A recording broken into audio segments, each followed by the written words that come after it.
Welcome, friend. As you settle in tonight, close your eyes and allow your mind to wander back in time, far, far back, to a world very different from your own. A world without electricity, without soft pillows, without clean bathrooms, without medicine for even the simplest of aches. It is the world of the Middle Ages. At first glance it may seem enchanting. The stone castles, the flickering candlelight, the winding cobblestone streets. But beneath the surface, daily life was harsh, heavy, and often uncomfortable. Tonight we will slowly and carefully step into that world, not to romanticize it, but to see why you, and most of us, would not last even a single day living there. As you listen, let the rhythm of the words slow your thoughts, and allow the quiet realization of how different life once was to lull you deeper into rest. Before we begin, be sure to like, share, and subscribe, only if you genuinely enjoy what I do here. It's super amazing how there are so many viewers across the world enjoys this type of content. Please be sure to drop a comment below to let me know what part of the world you're listening from. I would truly appreciate that. Now lay back, relax, maybe have some wine, with a cozy blanket, and let's travel together. Way, way back together. When the day begins in medieval times, it does not begin with the comfort you know now. Imagine waking from a restless sleep, not on a spring mattress, not on memory foam, not surrounded by warmth and softness, but instead on a rough sack filled with straw. The straw has long since gone stale. It pokes and scratches against your skin. It smells faintly damp, musty, and earthy, as though the field it once grew in still clings to it. There are no freshly laundered sheets to cover it, no pillowcases that smell of soap. Instead, your blanket is a coarse piece of wool, heavy and scratchy, and the air around you is cold enough that you hesitate before throwing it aside. Inside the straw mattress live tiny companions you never invited. Bedbugs, fleas, and lice. They crawl through the seams, waiting for you to settle down each night. Their bites sting and itch, keeping you awake long after you should be drifting into dreams. There are no sprays, no detergents, no pest control. You live with them, as all medieval people did, and their presence becomes just another part of your nightly routine. You scratch, you toss, you turn, and when morning comes you rise already tired, already worn because comfort was never guaranteed in a medieval bed. Your morning routine is not refreshing. There is no warm shower to wash away the night. Instead, you find a small basin of cold water, icy and sharp on your skin. If you are lucky, there may be a rag to dab at your face, but often you simply splash the water onto your cheeks and hands, wiping away the dirt with nothing more than your sleeve. There is no soap with pleasant scents, no toothbrush waiting beside the sink. Toothpaste has not yet been imagined. Your teeth, if they ache, will continue to ache. If one is rotting, the pain will throb day and night, with no relief. In this world, dental care does not exist. A toothache can mean endless suffering, or it can mean a desperate trip to the village blacksmith, who might yank the tooth out with crude tools and no medicine to dull the agony. The air in medieval homes often carried the smell of rot, teeth decaying, wounds left untreated, bodies unwashed. To modern ears, it may sound unbearable. But in medieval life, this was the rhythm of each day. People endured. They carried on. And yet, if you were placed there even for a morning, the shock of it all, the cold, the dirt, the pain, might already overwhelm you. At some point nature calls, and here too the difference is jarring. There are no clean bathrooms, no polished porcelain, no silver handle to flush away what is unpleasant. Instead, you may find a wooden seat built over a deep, foul-smelling pit. Or, more commonly, you find a chamber pot in the corner of the room, to be emptied into the street or into a communal ditch later. The smell is ever present, clinging to the air, lingering in the walls. There is no toilet paper. Instead, you reach for straw, rough and scratchy, or perhaps scraps of cloth that must be washed and reused. In some cases, moss serves as the tool for wiping. It is cold, damp and unpleasant. A simple act that you hardly think about in modern life becomes uncomfortable, awkward and unclean. In medieval towns, waste often flowed directly into the streets. People tossed the contents of chamber pots from second-story windows, calling out a warning before it splashed into the narrow alley below. The streets were filled with mud, refuse and human waste. The air was heavy with it, and yet in that world it was ordinary. It was simply how life was. When the time comes to eat, the meal does not offer comfort either. Instead of the bright colours of fresh fruits and vegetables, instead of the savoury variety of meats and sauces, your plate holds bread. Thick, heavy bread made from coarse flour. The crust is hard, the inside dense and chewy. Alongside it, perhaps, is a thin broth, cloudy and watery, with a few turnips or onions floating in it. The flavour is dull, and the portion is small. Meat, if it comes at all, is tough and salted. Without refrigeration, food spoils quickly. To preserve it, people salt it until it burns the tongue, or smoke it until it grows leathery. Sometimes the bread itself contains ground bits of bark, or spoiled flour with insects crawling within.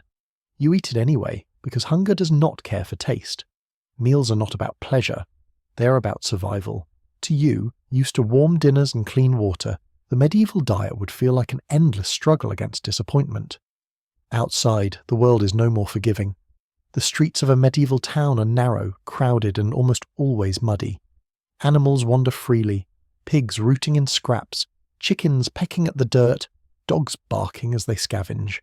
The mud splashes high as you walk, and the smell of waste rises with every step. People toss refuse into the streets, so that the pathway between houses becomes a mixture of mud, food scraps, straw, and excrement. The sound is constant, the clatter of hooves on stone, the calls of merchants shouting their wares, the clang of metal from blacksmiths, the creak of carts, the cries of children. It is a world always alive, always noisy, and yet filled with struggle. There is no escape from the smell of smoke either. Fires burn in nearly every hearth, and the thick, sooty air leaves your lungs feeling heavy. The village itself breathes with noise and dirt, and though it is alive, it does not rest. When winter comes, there is no relief. There are no heaters to warm your home, no blankets fresh from the dryer, no thermostat to ease the frost. The only heat comes from a single fire in the hearth. Wood is precious, so the fire burns low, barely enough to warm the air. Your breath lingers in white clouds even inside your room. Your fingers ache, stiff and red. At night, you huddle under heavy wool, rough and scratchy against your skin. You shiver until morning. There is no escape from the cold, only endurance. And should you fall ill, there is little hope of comfort. There are no doctors who truly understand your sickness, no antibiotics, no painkillers, no simple pills to take away the fever. Instead, you may be bled with leeches. You may be given strange herbs or whispered prayers. For many, illness is not a brief interruption but the end of life. A simple cut may grow swollen and deadly. A cough may deepen into something far worse. Even childbirth, so ordinary and constant, is filled with danger. Life is fragile and each day is uncertain. When you rise in the morning, after a restless night on straw, your clothes do not bring you much comfort either. There are no soft cotton shirts, no elastic waistbands, no freshly washed fabrics folded neatly in drawers. Instead, you pull on garments made of coarse wool or rough linen. The wool scratches against your skin, and though it is heavy, it never truly warms you in the coldest months. In summer, it grows hot and itchy, clinging uncomfortably to your body. Undergarments are rare, and washing clothes is such a burden that they are worn for days, sometimes weeks, before they are scrubbed again. The smell of sweat builds, mixing with smoke from fires and the dirt of the streets.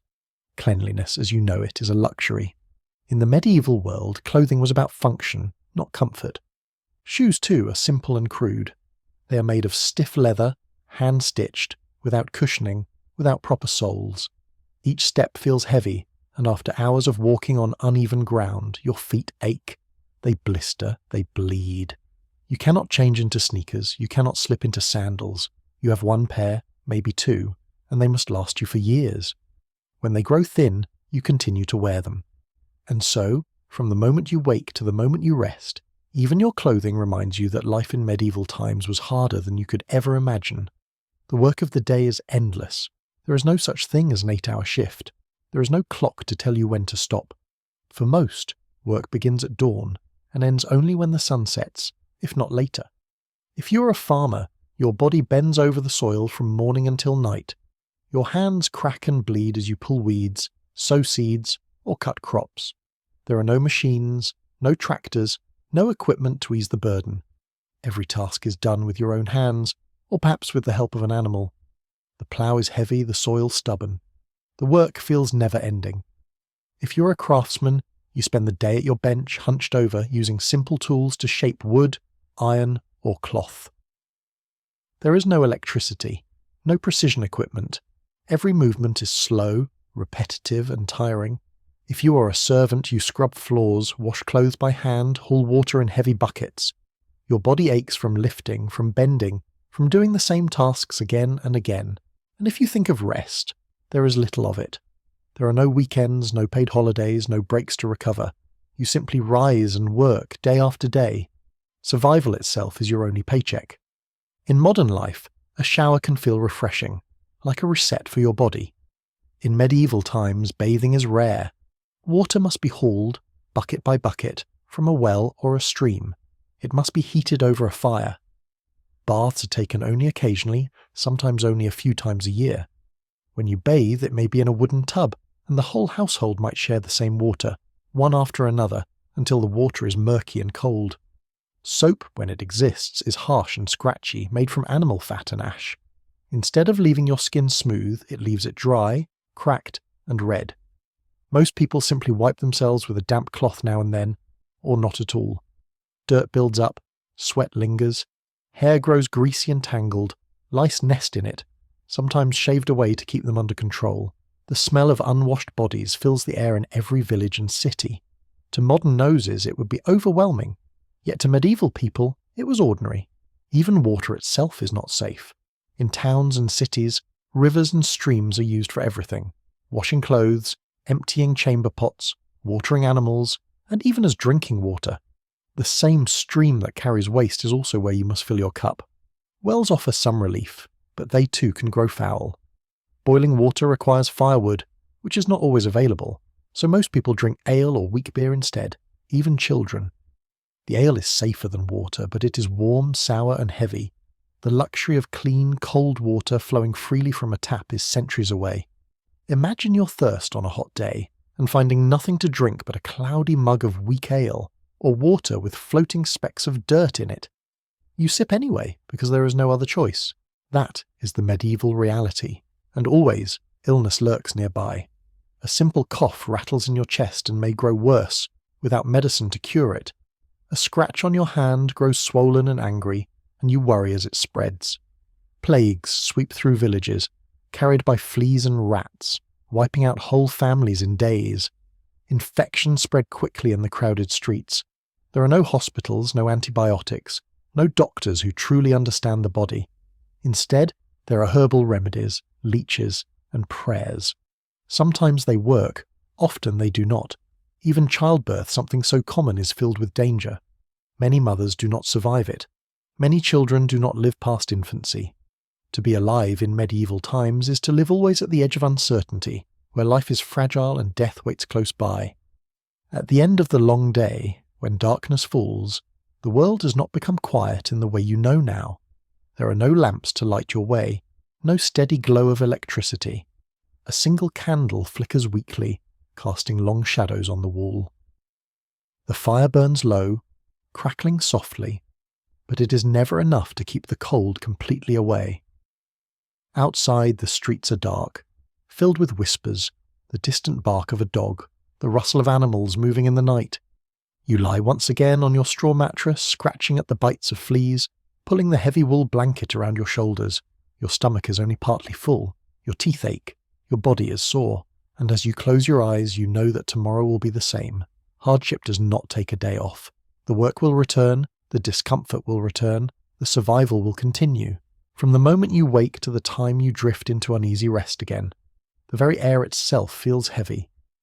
Indoors, smoke lingers from the hearth, clinging to the rough wool of your clothes and settling into the thatch of the roof. The fire burns unevenly, filling the room with both warmth and soot. In small cottages, the smoke has nowhere to go but up into the rafters, where it hangs in a grey haze, leaving your eyes stinging and your lungs tight. There is no chimney in many homes, only a small hole in the roof, and the smoke slowly curls upward, finding its way out only after it has filled every corner of the room. Outside, the air does not clear. Instead, it smells of damp earth, of manure left by animals, of refuse tossed into the street. In summer, flies gather quickly, buzzing at every corner, circling food, crawling on faces and hands. In winter, the smell of decay is masked by the cold, but the air is bitter and sharp, biting at the skin, cutting into your breath. Fresh air, the kind that feels clean and light, is something you will not find here. Each breath in the medieval world carries with it the reminder that life was harder, dirtier, and more taxing than you could imagine. There is no switch to banish the dark. When the sun sets, the world grows dim. Indoors, candles flicker, their small flames casting weak, trembling circles of light. They smell faintly of tallow, greasy and smoky, leaving soot on the walls and ceilings. To have a candle at all is a small luxury, and so the light is rationed carefully, used only when necessary. Many sit in near darkness, the fire in the hearth the only glow against the night. In the streets, there are no lamps to guide your steps. Only the moon and stars, when the sky is clear, offer a pale light. Shadows press close, and every path feels uncertain. A stumble into the mud is easy, and dangers, whether from uneven ground, a wandering animal or another person, remain hidden until you are too close. The medieval night is vast, heavy, and unbroken, and to modern eyes accustomed to brightness, it would feel almost suffocating. In the stillness of night one might think silence would come, but even then sound persists. Dogs bark at the edge of villages. Roosters sometimes crow before dawn. The lowing of cows, the bleating of sheep, the restless shifting of horses in their stables, all rise faintly through the air. From homes there is the occasional cough, the groan of wood settling, the muted voices of families speaking quietly by the fire. During the day the noise is constant. Merchants call out their goods in the market square. The ring of hammers from the smithy carries through the streets. Children shout as they run, barefoot and laughing through the mud. Women beat laundry against stones at the edge of a stream, the rhythmic thudding mixing with a splash of water. Every sound echoes, overlapping with the next, creating a steady hum of life. There are no engines, no cars, no electronic hums, but the medieval world is far from quiet. Its noise is human, animal and elemental, raw and unshaped. Everywhere there are insects. Flies hover constantly, drawn to food, to waste, to open wounds. Fleas live in the straw of your bed, in the fur of dogs and cats, in the very seams of your clothing. Their bites itch and swell, and scratching only makes it worse. Lice crawl through hair and beard, and no matter how much you scratch, they return. To rid yourself of them, your hair may be cut close to the scalp, but they always find their way back. In the summer, mosquitoes gather near rivers and stagnant pools, buzzing close to your ears, leaving bites that swell and fester. Beetles, spiders, and centipedes creep into homes through cracks in the walls or under the thatch. At night, you may feel something small scuttle across your skin as you try to rest, and there is little you can do but brush it away and hope it disappears. These creatures are not visitors to medieval life. They are permanent residents, sharing every corner, every space, every hour of the day. In medieval times, water does not flow freely. If you need water for cooking, for cleaning, for drinking, you must fetch it. Perhaps from a well in the centre of the village, where a heavy rope lowers a bucket deep into the earth. The wood creaks, the bucket splashes, and then you haul it up, water sloshing and spilling down the sides. The bucket is heavy, your arms straining as you carry it back, and you must take care not to spill too much on the uneven path. If you live near a stream, you fill clay jars or wooden pails, balancing them carefully as you walk. For some, the journey to gather water takes time, and the weight grows unbearable by the end. It is not a task done once, but several times a day, for water is needed constantly. Every meal, every chore, every moment of life depends on it. And so, day after day, the work of carrying water shapes the rhythm of survival. The fire is the heart of every home, yet it is never reliable. To light it requires patience. Flint and steel strike together, sending a spark into dry tinder. You blow gently, coaxing the spark into a flame. Sometimes it catches quickly, sometimes it dies, leaving you to try again and again. Once the fire is lit, you must tend it carefully. Too little wood, and it fades to embers. Too much, and the smoke chokes the room. Fire is needed for everything. Warming the room, cooking food, heating water, even providing light when candles are scarce. Without it, the home grows cold, Meals remain uncooked, and water cannot be boiled. But wood is heavy, and gathering it is endless work. Branches must be cut, chopped, stacked, and carried. In the depth of winter, families may shiver beside a dwindling flame, hoping the woodpile lasts until spring. The fire is both life and labour, and it demands attention each day without pause. In medieval times, even the simple act of preparing a meal was not quick or easy, but an all-day affair that required steady effort and constant attention. There were no ovens you could set to a precise temperature, no stove burners waiting for the turn of a knob, and no refrigerators to keep food fresh. Instead, everything revolved around the hearth, the open fire that smoked and hissed in the corner of the home. To cook, one had to tend to the fire endlessly, feeding it sticks and logs, blowing gently at the embers, making sure it did not die out. Iron pots and cauldrons were hung from hooks or placed carefully into the coals, their blackened sides giving off a smell of smoke and char that seeped into every dish. The fire was unpredictable, sometimes too hot, burning the food, sometimes too low, leaving things undercooked. There was no timer to remind you, no steady flame to rely on, only the watchful eye and patience of the cook. Ingredients themselves were limited, and what was available depended on the season.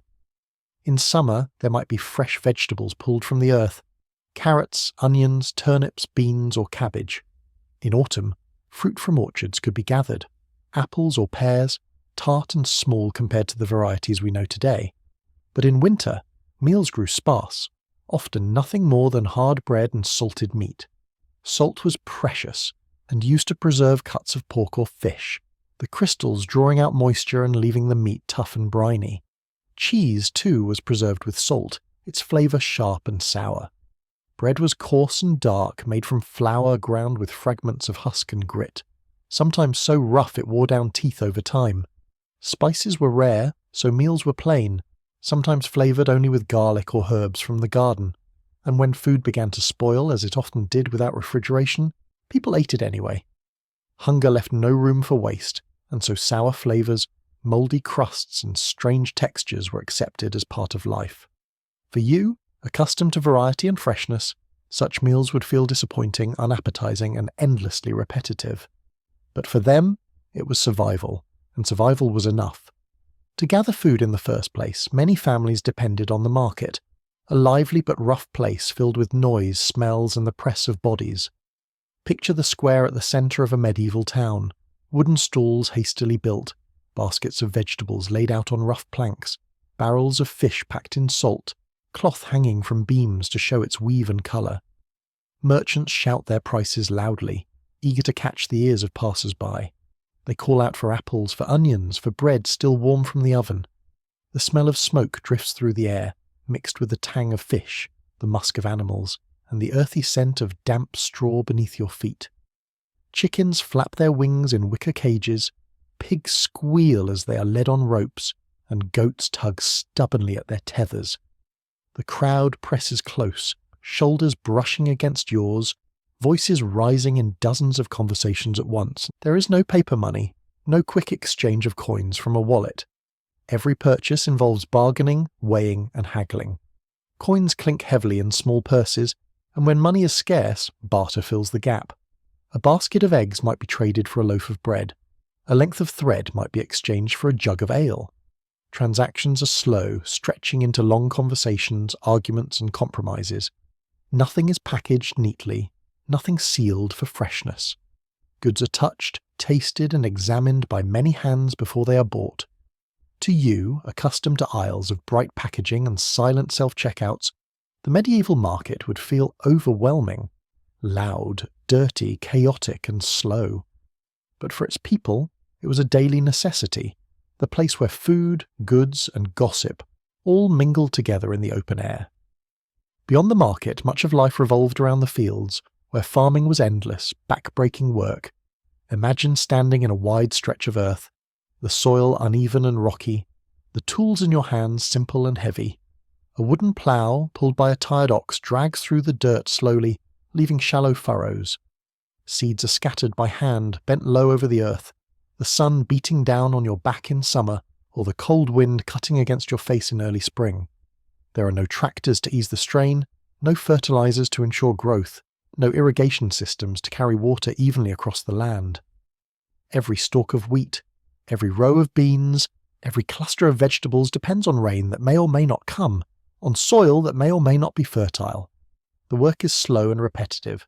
Weeding, watering, harvesting. Each task requires long hours under the sky, with no rest except a quick meal of bread or broth in the field. Hands grow rough and calloused, backs bend and ache, and yet the work never ends.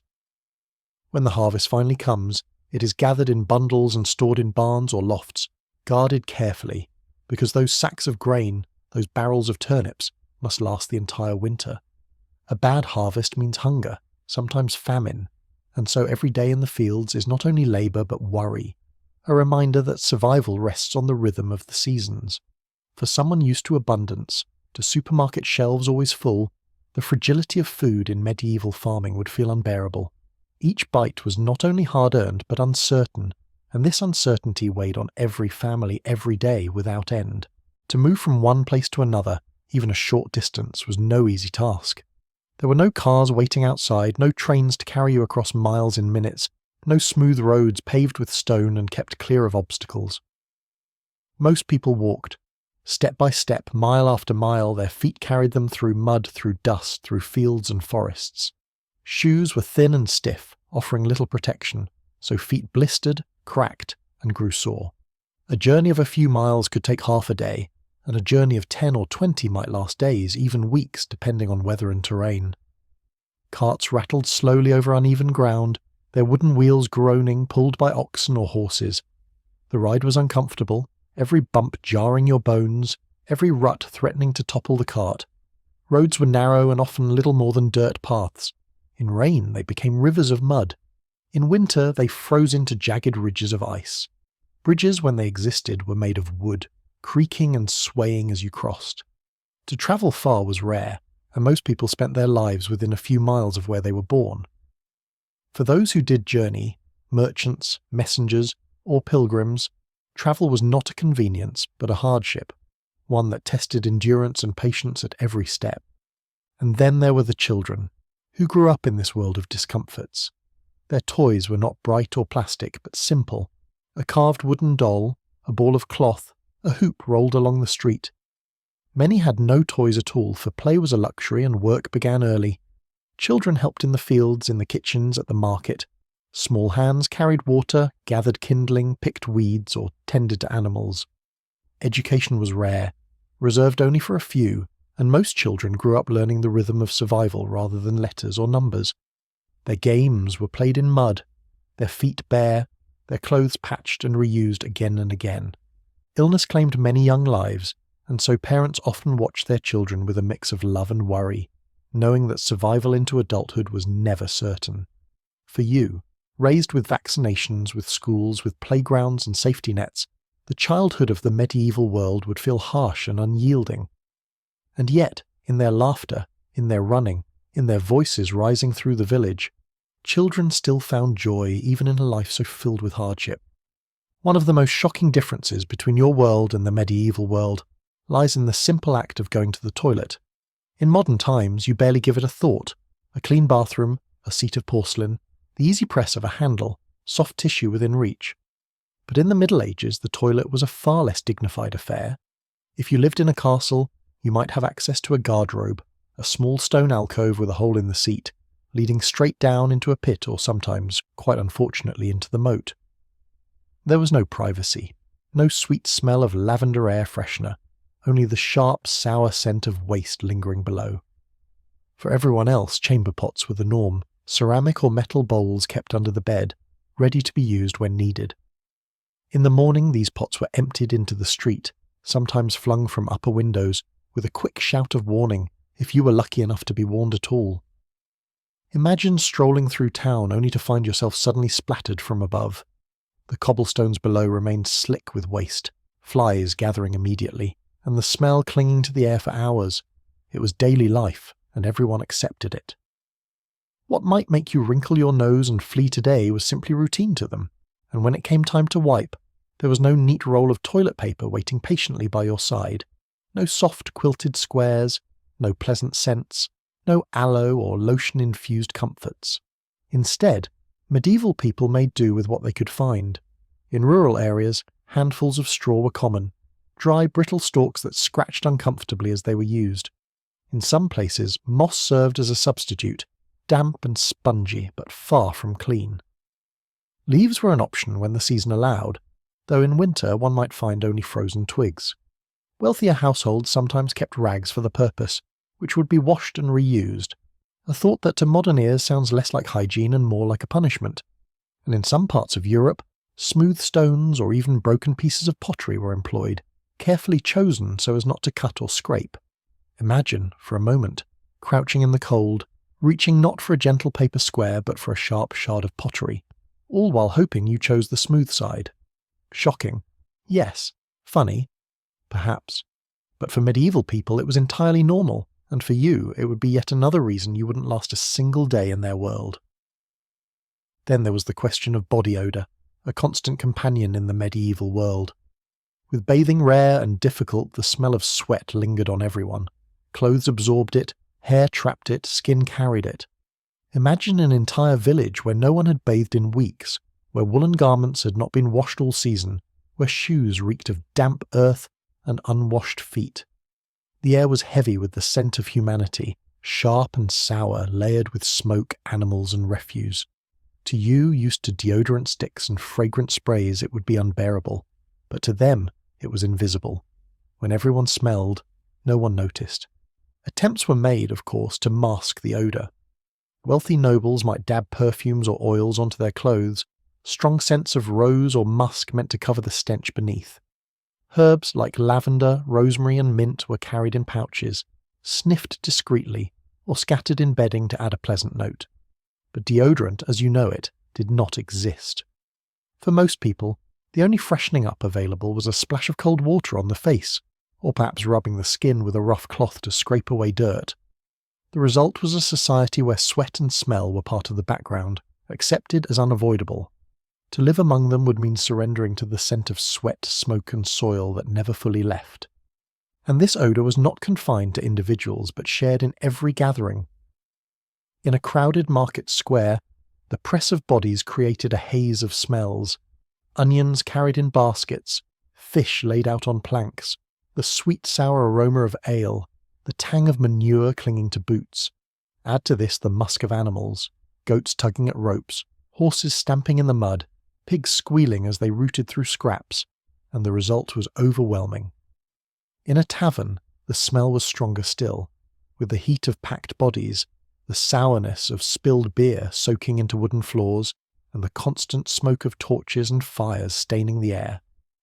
Even churches, where one might expect reverence and purity, were not free from these smells. Worshippers gathered in thick woolen cloaks, breath misting in the cold, bodies pressed together on wooden benches, and the odour of unwashed humanity rising like incense to the rafters above.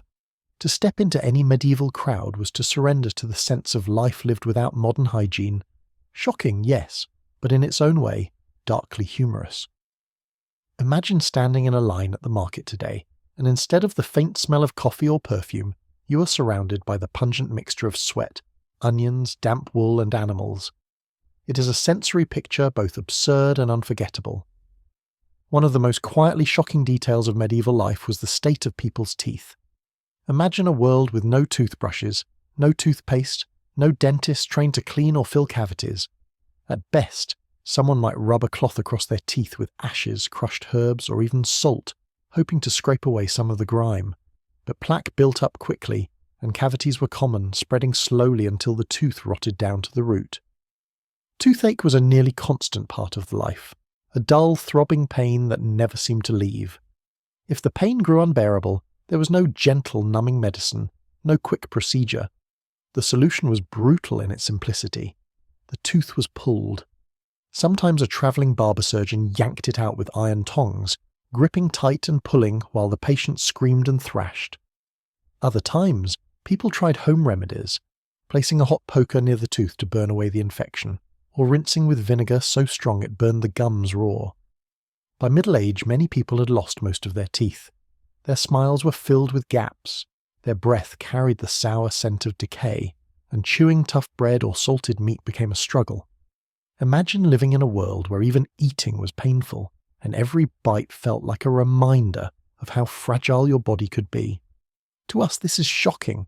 To them, it was just another part of daily life. And then there were the small companions that no medieval household could escape: lice, fleas, and other tiny creatures that thrived in hair, bedding, and clothing. Imagine lying down to sleep at night, and as you shifted against the straw mattress, you felt the faint crawling of insects beneath your blanket. Fleas jumped from the seams, biting at your legs and arms, leaving itchy red welts that no scratching could soothe. Lice nested in the hair of both children and adults, laying eggs that clung stubbornly to every strand. To deal with them, many shaved their heads completely, wearing caps or hoods to hide their baldness, but the pests always returned. Combs were made with very fine teeth to scrape out the eggs, but the process was slow and painful, pulling at the hair, and it never quite rid the scalp of its unwanted guests. Even pets carried them: dogs, cats, and livestock, spreading fleas freely through the home.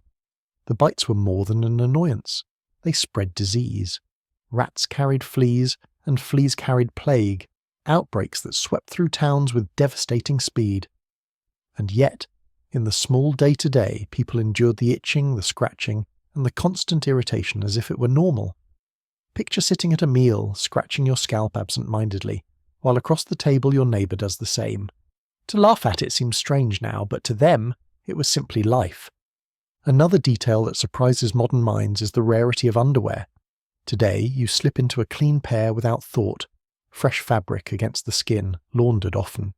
In the medieval world, such luxuries were far beyond the reach of most.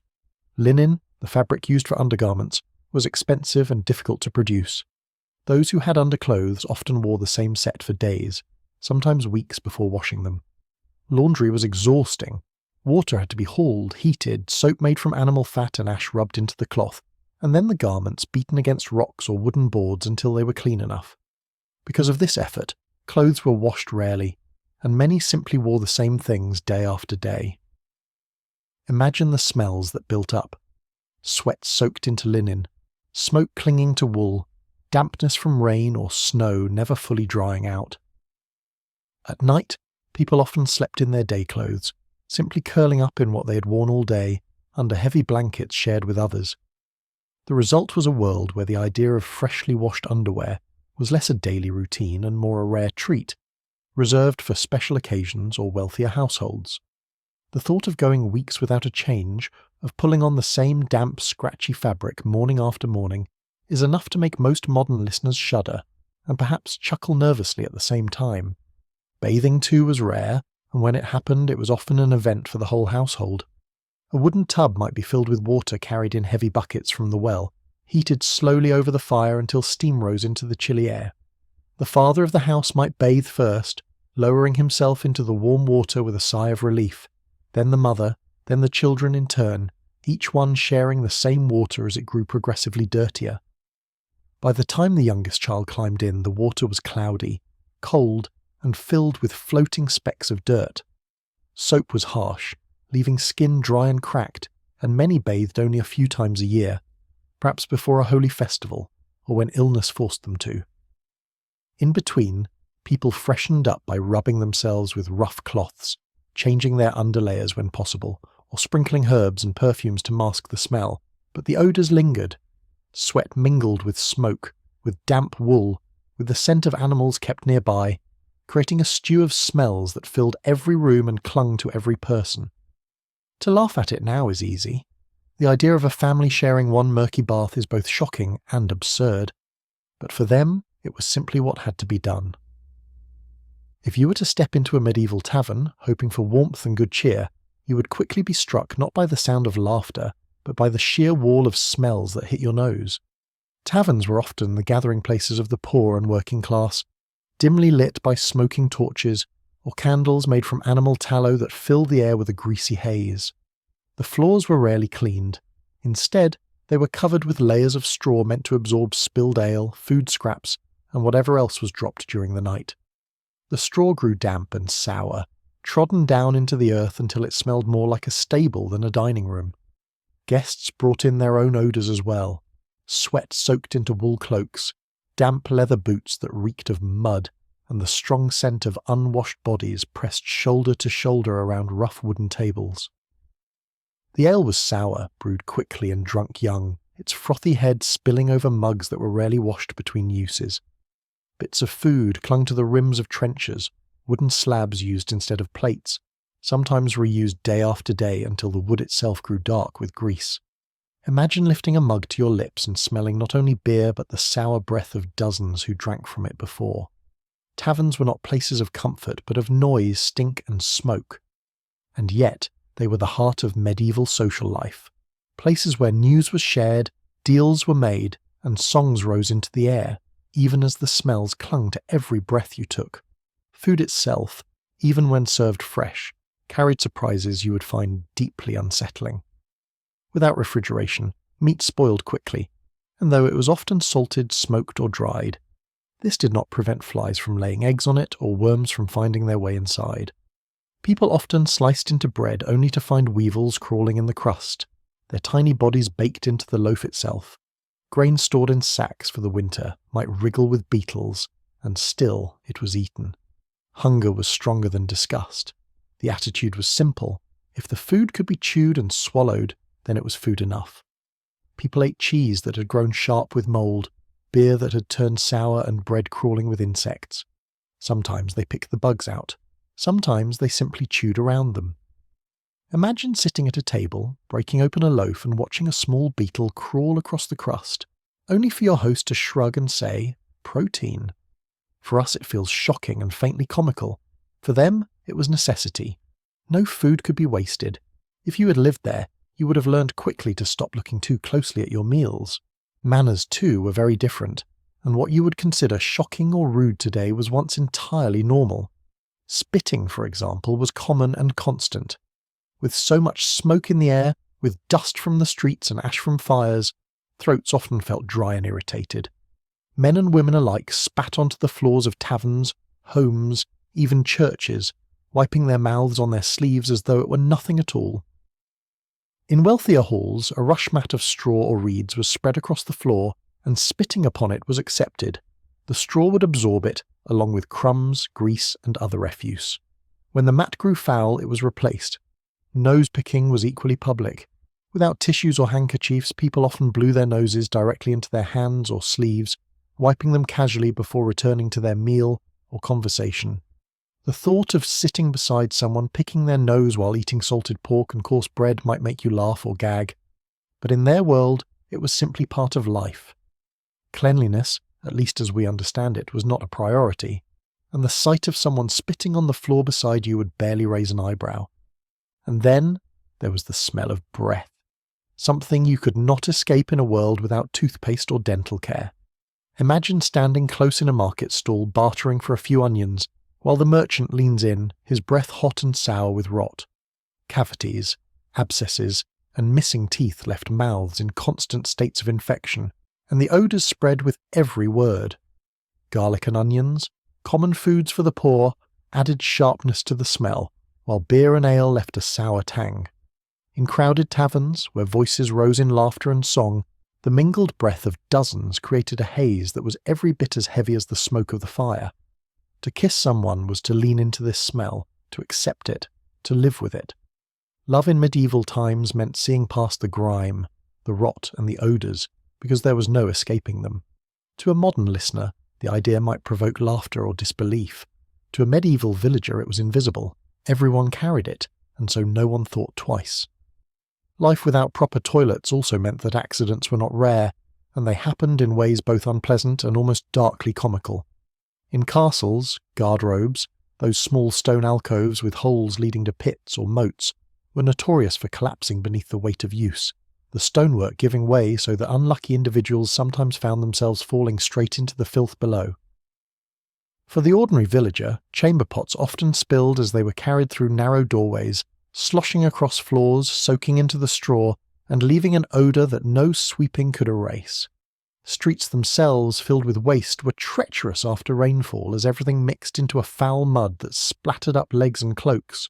To walk down a busy lane was to play a daily game of chance. Would a chamber pot be emptied from a window above just as you passed? Would your boots sink too deep into the muck, filling with something you dared not name? It sounds grotesque now, and yet this was the background of ordinary life. People accepted the risks, even laughed when it happened to someone else because there was nothing else to do.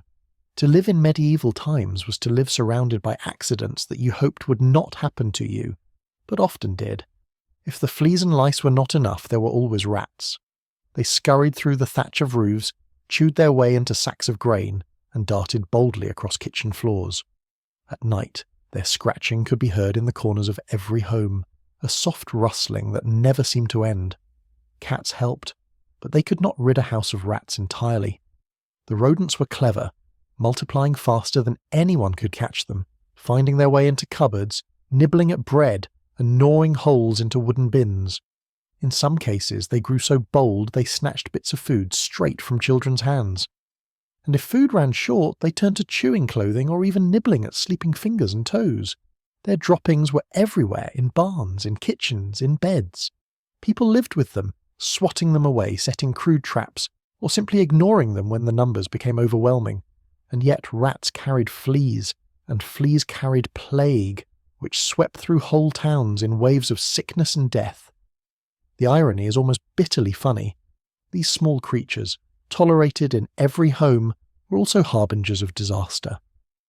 Imagine trying to fall asleep with the sound of scratching in the rafters, knowing that behind it lurked not just nuisance but danger. To medieval ears, it was ordinary. To modern ones, it is both horrifying and absurd. Grooming, too, was a challenge without the tools you take for granted today. Hair was long, thick, and often greasy, washed only occasionally when water and soap could be spared. Combs were carved from bone or wood, their teeth wide, leaving much of the dirt and lice behind. Women's hair was braided or covered, tucked under linen caps, not so much for fashion, but to hide the grime and discourage lice from spreading. Men's beards were trimmed with knives or shears, rarely even, sometimes hacked at crudely, leaving scratches on the skin. Barbers were not just barbers, but also surgeons, tooth pullers, and bloodletters, so a simple shave might come with the faint smell of blood in the air and the sight of tools used moments earlier for something far more grisly. Fingernails were rarely trimmed neatly, growing long, jagged, and filled with dirt from fieldwork and daily labour. The idea of clean, clipped nails, of shampoo and conditioner, of fragrant soap lathering into bubbles, these were centuries away.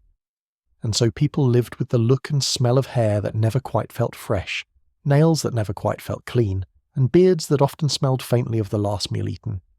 To us, the image is shocking, almost funny in its roughness. To them, it was simply the human condition. Even inside the home, the smells were enough to overwhelm modern senses.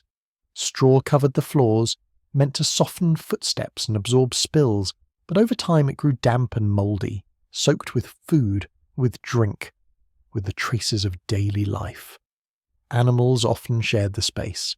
Chickens scratching in corners, goats tied near the door, sometimes even pigs brought inside during cold nights.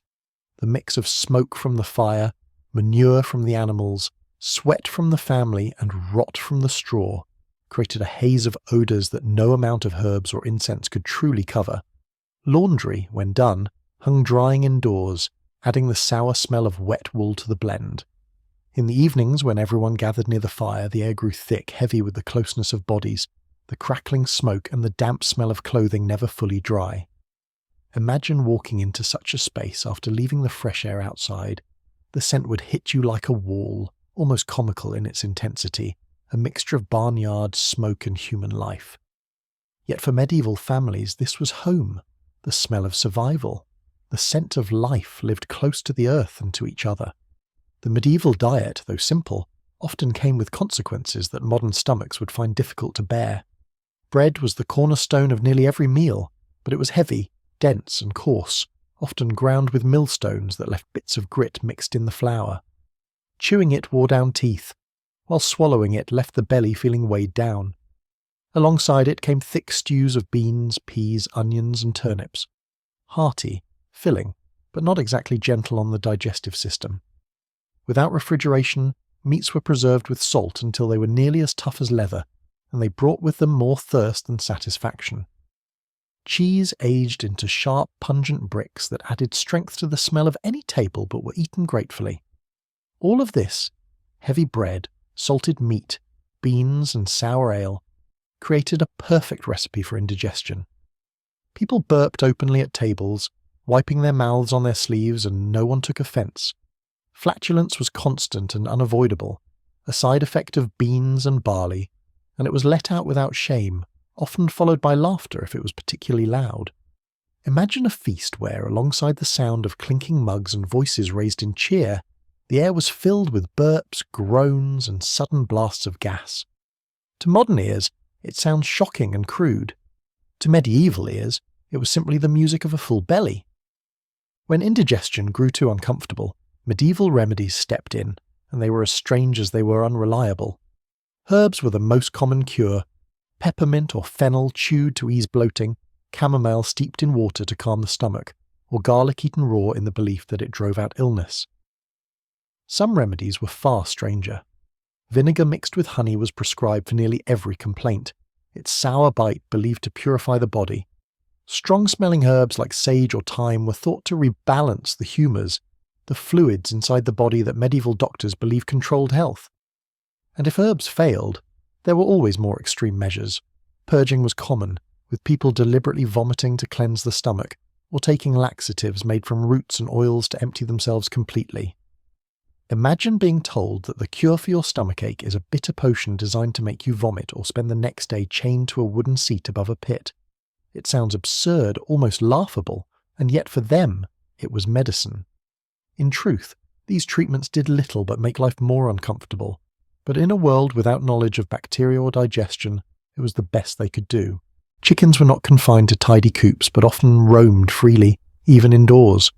In small cottages they strutted across earthen floors, pecking at crumbs, their sharp claws scratching in the straw that covered the ground. At dawn, roosters crowed from rooftops or even from inside the same room where families slept, their harsh cries echoing in the darkness.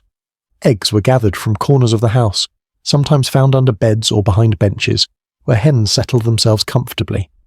Their droppings were everywhere, sharp-smelling and impossible to fully sweep away, ground into the floor until it became part of the dirt.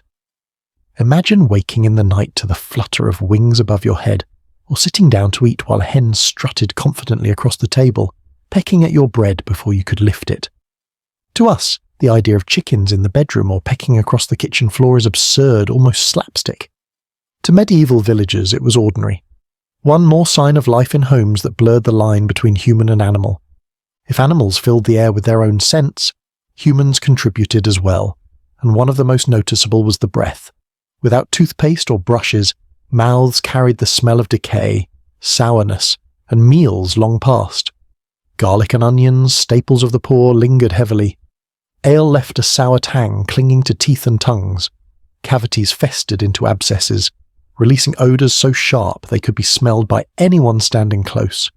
Imagine leaning in to whisper, only to recoil at the hot wave of sour, rotten air. In crowded churches where prayers rose from hundreds of mouths at once, the mingled breath created a fog of odours as thick as incense but far less pleasant. To us the thought is gag-inducing, even faintly comical, but to them it was invisible. Everyone's breath was foul, so no one noticed.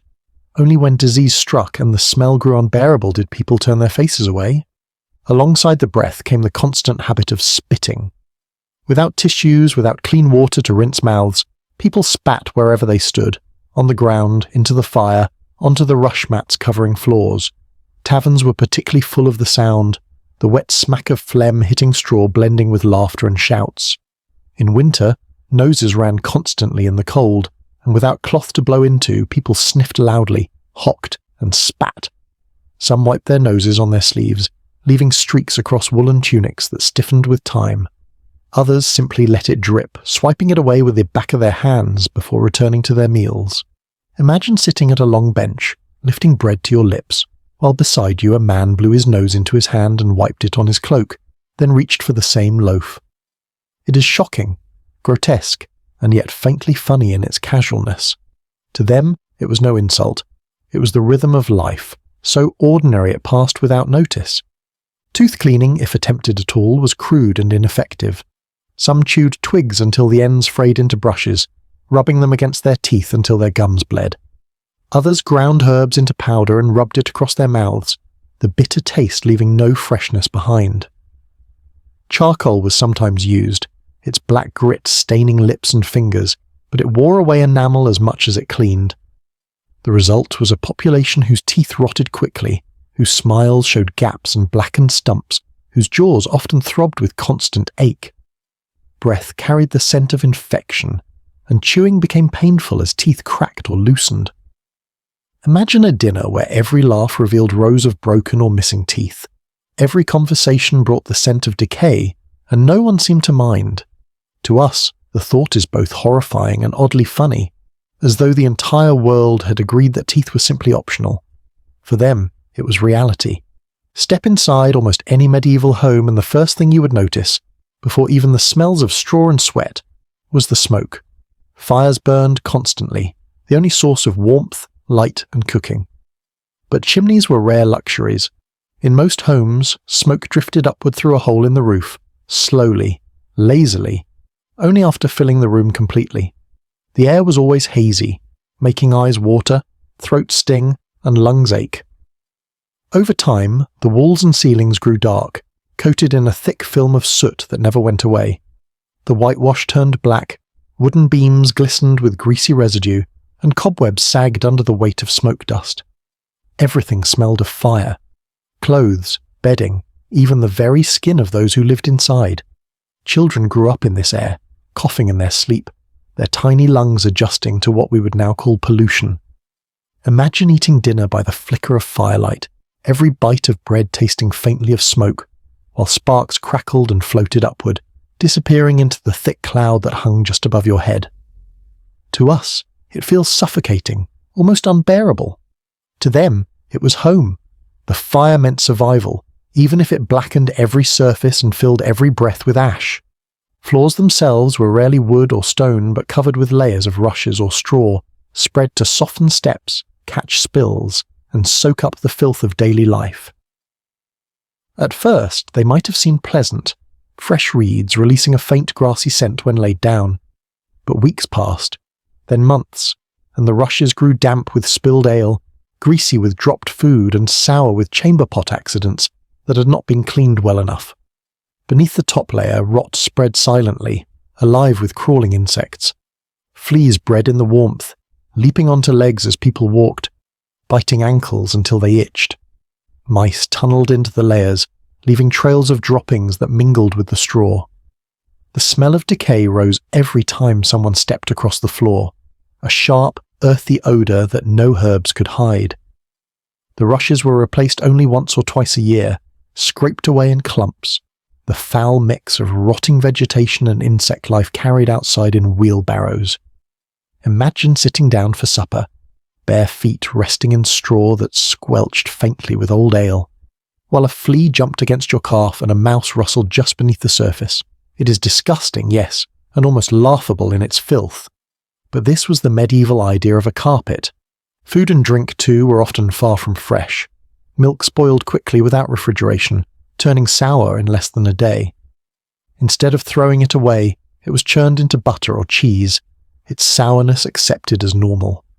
Beer and ale, brewed quickly and without modern hygiene, often turned vinegary within days. People drank it anyway, even children, since water was often more dangerous. Bread grew mould, which was scraped off before eating, though the flavour lingered. Meat salted heavily to preserve it sometimes went bad despite the effort, carrying strange smells and slimy textures that were disguised with spices if available, or simply endured if not. Imagine lifting a mug of ale to your lips and tasting the sharp tang of vinegar, or chewing bread only to feel the soft give of mould beneath your teeth. Today we would recoil, spitting it out in disgust. In medieval times, you swallowed, grimaced perhaps, and moved on. Hunger was stronger than taste, and while it may sound shocking, even faintly comical in its absurdity, it was the rhythm of survival. People expected their food to be foul. The absence of freshness was not a surprise, but the rule. When food was eaten, it was accompanied by sounds we now consider impolite. Burping at the table was not seen as rude, but rather as a natural release of the stomach, often even a compliment to the cook.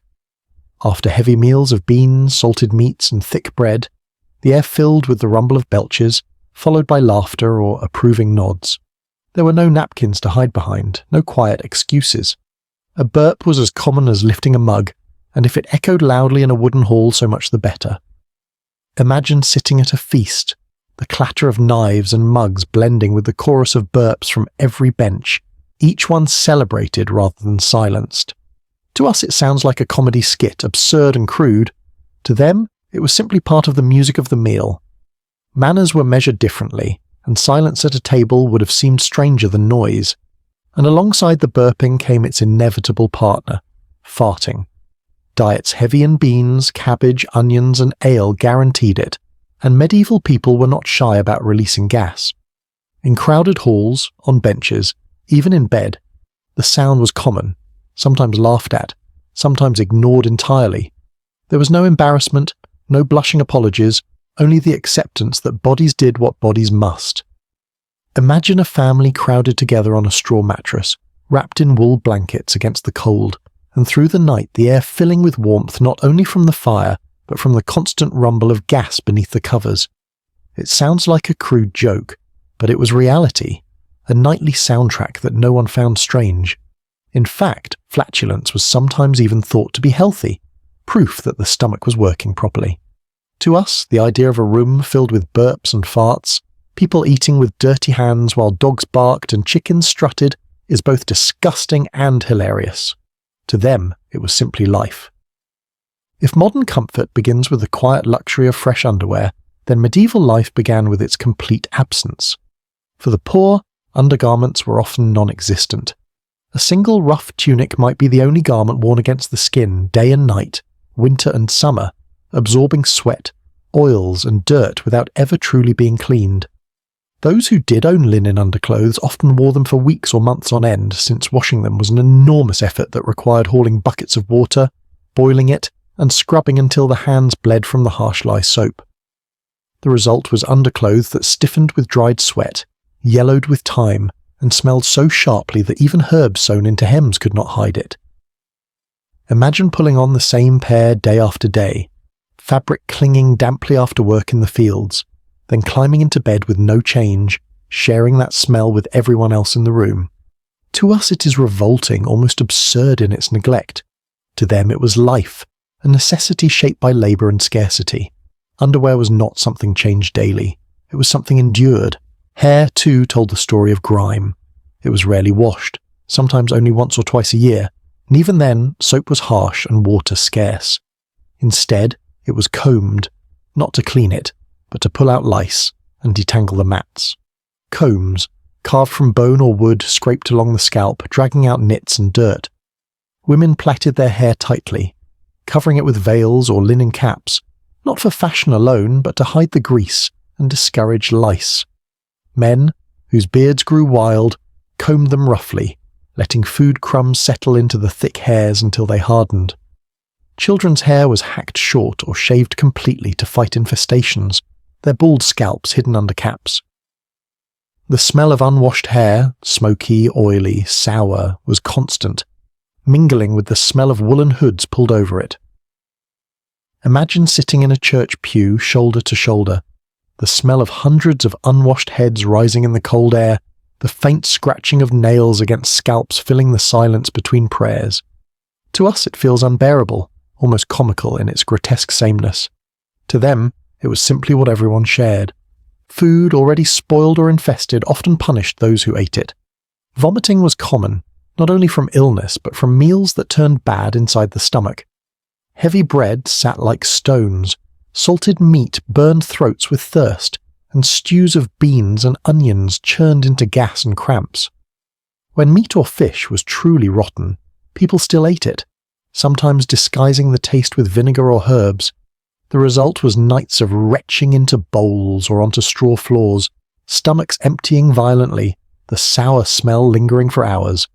Without toilets, vomit was scraped into corners or out onto the street, joining the muck already there. Imagine walking through a narrow lane and catching sight of a puddle of vomit, sour chunks glistening in the mud, with dogs sniffing eagerly at it, and pigs nosing closer for scraps. It is revolting and faintly comical in its ugliness, but it was daily life.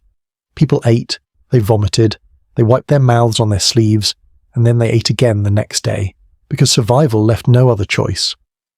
Public life reflected the same filth, only magnified. In the market square, hundreds gathered shoulder to shoulder, their bodies pressing close, their odours mixing into a fog that clung in the air.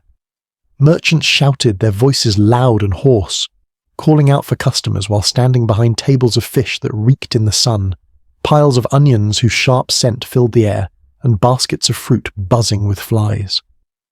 Animals were sold beside food. Pigs squealed, chickens flapped, cows lowed, their droppings trampled underfoot until the mud grew slick. Dogs darted between legs, fighting over scraps while children cried, their hands sticky with bits of bread or honey. The smell was overwhelming, sweat, smoke, manure, rotting food and sour ale sloshing from mugs. Imagine pushing your way through this crowd jostled by elbows, the smell of unwashed breath hot in your face, while a chicken flapped wildly against your arm. It sounds chaotic, even comical in its disorder. But for medieval villagers, it was the heartbeat of daily life, the place where goods, gossip and survival came together. Bathhouses were one of the few places where people could wash, but they were far from the clean sanctuaries you might imagine. Large wooden tubs filled with water carried from wells or rivers stood side by side, often shared by strangers. Men and women sometimes bathed together, a practice that scandalized later generations, but which was accepted for centuries. The water was warm at first, then quickly grew cloudy, filled with the grime of dozens of bodies. Soap was harsh, so many simply rinsed, splashing water over themselves before climbing out, leaving the bath no cleaner than when they entered. Bathhouses were also places of gossip, of eating, of drinking, even of illicit encounters, their reputation as bawdy as it was practical. The smell was not of scented oils, but of wet wool drying by the fire, of smoke, of bodies crowded too close together. Imagine stepping into such a place, expecting refreshment, and instead finding lukewarm tubs shared by strangers, water murky with dirt, the air filled with chatter and laughter and the sour tang of sweat. To us it seems shocking, almost humorous in its filth. To them, it was the closest thing to a luxury spa. And then, beyond the homes, beyond the taverns and markets, there were the streets themselves, the open veins of medieval towns. They were narrow, crowded and unpaved, churned into mud when it rained, hard and dusty when it did not. Waste from chamber pots was tossed out windows, splattering into gutters where it mingled with manure from horses, pigs and cows. Straw thrown down to absorb it only grew soggy and foul, rotting until it smelled worse than the filth beneath. Dogs rooted through piles of refuse, pigs wallowed in puddles, and children splashed barefoot through muck too thick to describe. In summer, the heat baked the smell until it was nearly unbearable. In winter, the cold only froze it into rutted layers that thawed again in spring. Imagine walking to church in your best woolen cloak, lifting the hem to avoid the worst of the sludge, only to have a cart splash it up your legs anyway, the stink clinging for hours. To us it feels like the scene of a nightmare comedy. To them, it was simply the street, unavoidable, unchanging, and accepted with a shrug. If toothache was a misery in the medieval world, then dentistry, if you could even call it that, was its own form of torture. There were no gleaming chairs, no soothing hum of machines, no kind words of a dentist waiting with gentle gloves. Instead, a barber surgeon might be called, the same man who trimmed beards, cut hair, and occasionally stitched wounds. He would arrive with a pair of crude iron pliers, perhaps still sticky from their last use, and with no numbing agent, no disinfectant, and no proper light, he would grip the rotting tooth and yank. Sometimes it came cleanly, cracking free in one painful jerk. Other times, it splintered, leaving sharp roots buried in the gum, which festered and throbbed until infection spread. The patient screamed, thrashed, and often fainted, blood spraying across their clothes, spattering onto the floor. Onlookers sometimes cheered when the tooth finally came free as though it were a small spectacle, a performance of suffering. Imagine sitting in a smoky tavern corner, your jaw aching, as the barber leaned over you with his rusty tongs, sweat dripping from his brow, the stench of beer on his breath. To us, it sounds more like horror than healing. To them it was the only option, endured with grit, prayers, and often a hearty gulp of ale beforehand to dull the edge. Beyond simple stomach pains, illness itself was a constant shadow over medieval life, and the ways it was treated could be as shocking as the illnesses themselves. The most common cure for nearly any ailment was bloodletting. A barber surgeon, or sometimes even a village healer, would bring out sharp knives or leeches, placing them carefully against the skin to draw blood. The belief was simple. Too much blood made the body unbalanced, and draining it would restore health. In practice, it left people weak and dizzy, often worse than before. Leeches slithered across arms and legs, clinging until they swelled with blood, their bodies slipping away when they were full. For fevers, poultices of herbs and mud were pressed onto the skin, or even animal dung thought to draw out the sickness. For headaches, people were told to inhale the smoke of burning herbs, or worse, to press a dead mole or mouse against the scalp, as though the strange act might confuse the pain into leaving. Each cure was more bizarre than the last, and yet they were trusted, handed down through generations. Imagine lying in bed with a fever, only to have someone place a writhing leech on your chest, or smear a strange-smelling paste of herbs and dung across your forehead. Shocking, yes. Funny, in a dark sort of way. And very far from the comfort of a spoonful of medicine or a quick trip to the doctor. Even the most ordinary ailments were treated with methods that now seem almost comedic. Toothache, for example, might be soothed by pressing a piece of garlic into the cavity until the gums burned. Earaches were treated with drops of warm urine or oil dripped carefully inside. Cuts and scrapes were covered with cobwebs gathered from corners of the house. The sticky strands pressed into the wound as though they were bandages. Warts were rubbed with onions, or sometimes with the bones of a dead animal, depending on the healer's advice. Fevers were fought with cold baths in rivers or streams, leaving the sick to shiver and sometimes worsen instead of recover. Constipation might be relieved with enemas made from animal bladders, filled with warm liquids and squeezed into the patient while they lay miserably on the floor. Each treatment feels more absurd than the last, almost like the setup to a grim joke, but for medieval people, it was simply the best knowledge available. Survival often depended not on the treatment itself, but on the strength of the body and a bit of luck. To hear of it now, with shelves of medicine only a short walk away, is both unsettling and faintly comical. In our modern world, the morning often begins with a squeeze of toothpaste onto a brush, a few minutes of foamy mint, and the fresh feeling that follows. In medieval times, nothing of the sort existed. There were no little tubes of gel lined up in a neat row on a bathroom shelf. There were no toothbrushes with soft bristles. At best, people might rub their teeth with rough cloths dipped in ashes, crushed herbs, or plain salt. Some chewed twigs until they frayed at the end, using the fibres to scrape along their teeth. But this scraping did little more than scratch the surface, and it often left gums sore and bleeding.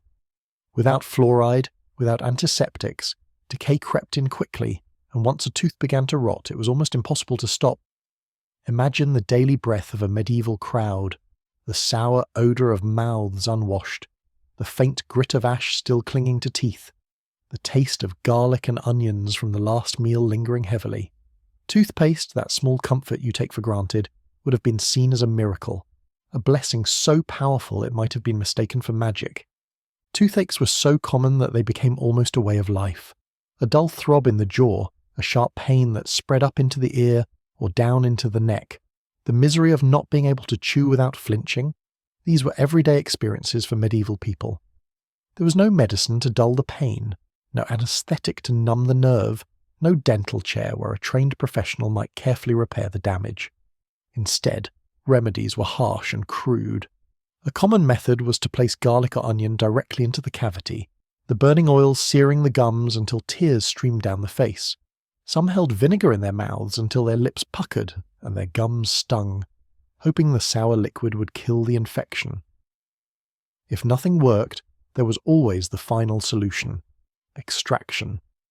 Teeth were yanked out by blacksmiths, barbers, or anyone with a pair of strong iron tongs. No numbing agents, no sterile instruments, only brute force. Screams filled the air as the tooth cracked free, sometimes taking part of the jaw with it.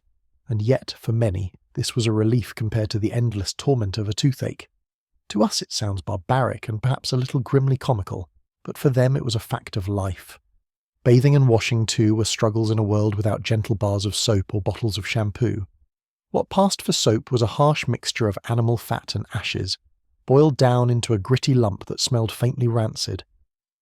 To wash with it was to rub grease into your skin, leaving it dry and cracked, often with a faint odour of smoke or fat that clung even after rinsing.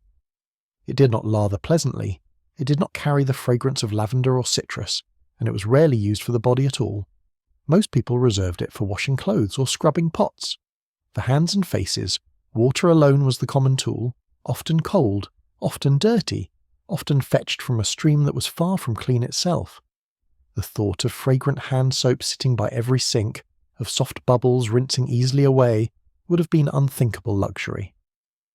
To medieval villagers, the idea of soap as a daily item for personal hygiene simply did not exist. Bathing itself was far rarer than you might imagine. Today, showers and baths are taken daily, sometimes even twice a day, a routine so common it feels automatic. In the medieval world, bathing was heavy labour. Water had to be fetched from a well or stream in heavy buckets, carried step by step to the home. Then it had to be heated over the fire, one pot at a time, until enough could be poured into a wooden tub. The process took hours, and when the bath was ready it was a household event. The father might bathe first, soaking in the warm water with relief. Then the mother, then the children, one by one, until the last was left to sink into water that was lukewarm, cloudy and faintly grimy. In poorer homes, the effort was so great that baths were taken only once a month, or even just a few times a year, often before holidays or religious festivals. In between, people freshened up with cloth rubs, a quick splash of water to the face, or herbs rubbed into skin and hair to disguise the smell. To imagine living weeks without a bath, wearing the same clothes, the same socks, sleeping in the same sweat is shocking to us. And yet, for them, it was routine. The result of this was a society where body odour was simply a fact of life. Sweat from daily labour clung to clothes soaked into wool and never fully faded. Feet, trapped in leather shoes without socks, grew sour. Hair, unwashed, smelled faintly of oil and smoke, while clothes carried the scent of fires, food and manure from the streets. Even the wealthy, who sometimes scented their garments with perfumes and oils, could only mask the smell, never truly erase it. In crowded markets, the odour of humanity mingled with animals, smoke and fish, rising like a heavy cloud over the square. In taverns, the smell of ale and sweat pressed close around every table. To us it would be overwhelming, almost unbearable, but to medieval people it was invisible, as normal as the smell of fresh air is to you now. And perhaps there is something faintly humorous in that thought. A world where no one noticed what now seems so obvious. A world where the strongest perfume was not Chanel or lavender, but simply the smell of being alive.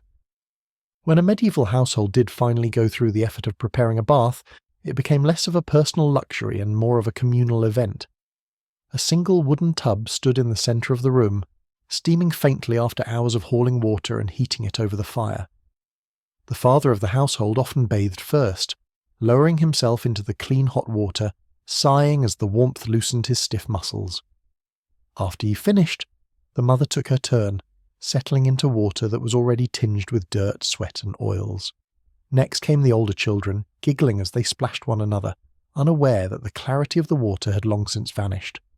Finally the youngest child was lowered in, squirming in water that was now cloudy, tepid and littered with floating flecks of grime. By the end, the bath was less a symbol of cleanliness and more a faint gesture toward it. The phrase, "Don't throw the baby out with the bath water," has its roots here, because after so many people, the water grew so murky that a small child could practically disappear in it. To imagine such a thing now is both shocking and a little funny. An entire family, one after the other, sharing the same tub of increasingly foul water, believing it had left them clean. Clothing too was rarely washed. In our time, laundry is as simple as pressing a button, a machine humming while soap and water do the work. In medieval times, laundry day was back-breaking labour. First, water had to be carried from a well or river, bucket after bucket, each one heavy and spilling with every step. Then the clothes were boiled in cauldrons over fire, stirred with wooden paddles, and scrubbed by hand with lye soap so harsh it left the skin raw and stinging. Women often knelt by riversides or troughs, beating clothes against stones to pound the dirt loose, their arms sore by the end of the day. Even after such effort, clothes rarely smelled fresh. Wool never fully lost the smell of smoke and sweat, and linen retained a sourness that clung even when dried in the wind. Because of the immense work involved, laundry was not a daily chore, or even a weekly one, but something done only a few times each season. In between, clothes were worn again and again, patched when torn, stiff with grime until finally washed. Imagine slipping into socks or undergarments that hadn't seen soap in weeks, perhaps months, the fabric stiff with old sweat, and realizing that this was not unusual but entirely normal. To us it feels comical and revolting all at once. To them, it was simply life. If clothing carried dirt, the beds carried even more. Straw mattresses, stuffed and restuffed until the stalks broke down into dust, quickly became havens for insects. Fleas nested deep within, multiplying in the dark, waiting for warmth. Bedbugs bit through the night, leaving small welts across arms, legs and faces. The straw itself grew mouldy when damp, musty when old, prickling against bare skin as though lying directly on a pile of hay. Bedding was rarely washed, blankets thick with the smell of smoke, sweat, and the faint sourness of spilled chamber pots that had sloshed nearby. Families often shared beds, piling together under rough wool covers for warmth, pressed so closely that the smell of unwashed hair and bodies was inescapable. The flickering firelight revealed all of it. The lumpy shapes of straw-stuffed mattresses, the heavy folds of blankets that had not seen a wash in months, and the quiet scratching of someone half asleep, roused once again by bites. Today, we think of bed as a sanctuary, soft and clean, smelling of fresh sheets. In medieval times, it was simply another place where dirt, pests and odours gathered. Shocking, yes.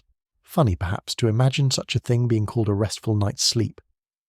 And then, there was the matter of how rarely people change their clothes. Today, the idea of wearing the same shirt for more than a day or two can feel uncomfortable. In medieval life, clothes were precious. A single tunic might last years, patched and stitched until the fabric itself could take no more. People wore the same garments day after day, through work, through meals, through sleep. Undergarments, when they had them, might be washed occasionally, but outer garments often went entire seasons without being cleaned. The smell of sweat and smoke seeped deep into the fibres, so much so that even when hung outside to air, the odour never fully left. Wealthier people might own several outfits, but even they wore them many times before bothering with a wash. For the poor, one set of clothes was often all they had, and it accompanied them everywhere, absorbing every smell of their world, the barn, the market, the hearth and the streets. Imagine stepping into a room full of people who had been wearing the same clothing for weeks, their cloaks stiff with grime, their sleeves stained with old grease, and realizing that this was not a mark of shame but the ordinary rhythm of life. It is a thought that makes us smile and shudder at the same time, shocking for its filth, funny for how impossible it seems to us now. Hair, that simple part of daily grooming in the modern world, was a much heavier burden in the medieval one. Today, a quick lather of shampoo fills the air with fragrance, leaving hair light, clean and soft. In the Middle Ages, there was no such luxury. Hair was rarely washed, sometimes only a few times a year. For the same reason, people rarely bathed, the sheer effort of hauling and heating water.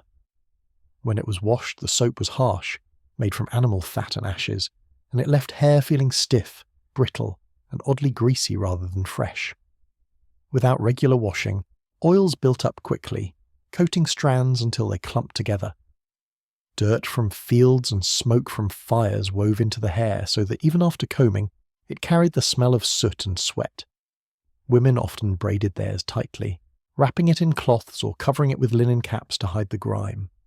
Men too wore hoods or hats, not just against the cold but to cover hair that grew lank and unkempt. Combs carved from wood or bone dragged through tangles with difficulty, scraping away lice as much as dirt, and sometimes bringing away small creatures clinging stubbornly to the scalp. Imagine the itching, the scratching at night, the faint sound of fingernails working against skin as people tried to find relief in the dark. Hair was less a symbol of beauty, more a constant reminder that cleanliness was beyond reach. To us, accustomed to conditioners, shampoos, and even scented sprays, the idea of hair unwashed for months feels both shocking and faintly funny, as though the entire world had forgotten what fresh was supposed to mean. Perhaps one of the least discussed but most challenging aspects of medieval life was how women handled their monthly cycles. Today, pads, tampons, or other products are clean, disposable, and reliable. In medieval times, none of these existed. Women often used strips of old linen or wool as makeshift cloth pads, folding them again and again, then reusing them after a wash. These rags were uncomfortable, scratchy, and rarely truly clean, but they were the only option. For poorer women, even cloth was sometimes too precious to sacrifice, and so some simply let nature take its course, bleeding into their clothes, washing them only later when laundry was possible. There was no deodorant to mask the smell, no painkillers to ease cramps, only herbs like chamomile or yarrow chewed or steeped in hot water for whatever comfort they could provide. Imagine working in the fields, walking in crowded markets, or tending to children while managing this reality, with no privacy, no quiet space, and no reliable way to stay clean. Menstruation was often seen as mysterious, even dangerous, and women sometimes faced suspicion or ridicule for something completely natural. To us, the idea of enduring days of discomfort without even the simplest hygienic aid feels absurd, almost comically cruel. Yet for medieval women, it was not a choice but simply the way things were. Their strength, their endurance, and their quiet acceptance of such hardship is remarkable, and another reminder of how far we have come. The medieval kitchen was not the tidy gleaming room we know today. Instead, it was a smoky, crowded corner filled with open food, rough shelves, and ever-present vermin. Without refrigeration, food had to be stored in cellars, pantries, or barrels, where mice and rats quickly found their way in. Sacks of grain were chewed open, leaving trails of droppings behind. Cheese was gnawed at in the night, the corners nibbled down before morning. Bread was sometimes sliced to reveal not only crumbs but beetles baked within, tiny black specks crawling as though they belonged there. Families learned to live with it. They brushed away the droppings, shooed the rats, picked out the beetles, and continued with their meals. The hearth, where pots simmered over the fire, often attracted flies, buzzing constantly over stews, dipping to taste the broth before flitting away again. Cats prowled the corners, catching what they could, but never enough to truly solve the problem. The smell of smoke and roasting food mingled with the sharp odour of mouse nests hidden in the walls, creating a kitchen atmosphere that was as foul as it was familiar. Imagine walking into such a place, expecting the warmth of bread and stew, and finding instead the constant movement of tiny invaders, bold enough to scamper across the floor while meals were being prepared. To us it is unthinkable. To them it was just another part of life. Unpleasant, yes, but not surprising. And perhaps there is a grim humour in picturing a mother carefully ladling stew into bowls while a rat, unimpressed, darts across the rafters above her head. In medieval times beauty was pursued, but with tools that to us feel more strange than glamorous. There were no mirrors of glass to check one's reflection, only polished metal or still water, and so much of appearance was judged by how others reacted rather than how one looked alone. Pale skin was prized, a symbol of wealth and idleness, since only those who did not labour in the fields could afford to avoid the sun. To achieve this, women sometimes smeared their faces with powders made of ground lead or chalk, the pale dust clinging to skin and leaving it dry, cracked, and faintly sickly in appearance. Rouge might be added to cheeks, made from crushed berries or even mercury compounds, staining the skin with a flush that was as dangerous as it was fashionable. Lips were tinted with wine or herbs, and eyebrows darkened with soot, but nothing was applied with the care of a modern brush. Fingers rubbed the powders in, uneven and clumsy, leaving streaks and blotches that looked more ghostly than refined. To us, the thought of smearing lead on our faces, of staining our lips with wine until they cracked, seems shocking, absurd, even comical. Yet for them, it was the height of elegance, and perhaps another reason why so many faces in portraits look solemn and pale, as though already half ghosts. Perfume existed in medieval life, but it was not the delicate mist from crystal bottles that we know today. Instead, it was heavy oils, strong herbal blends, and pouches of dried plants tucked into clothing. Lavender, rosemary, and sage were popular, rubbed into garments or stuffed into pockets and sleeves. Nobles might carry pomanders, small metal spheres filled with spices or fragrant herbs, worn on chains around the neck or tied at the waist, swaying as they walked. These were not so much fashion statements as defences, believed to ward off bad smells, and with them, disease.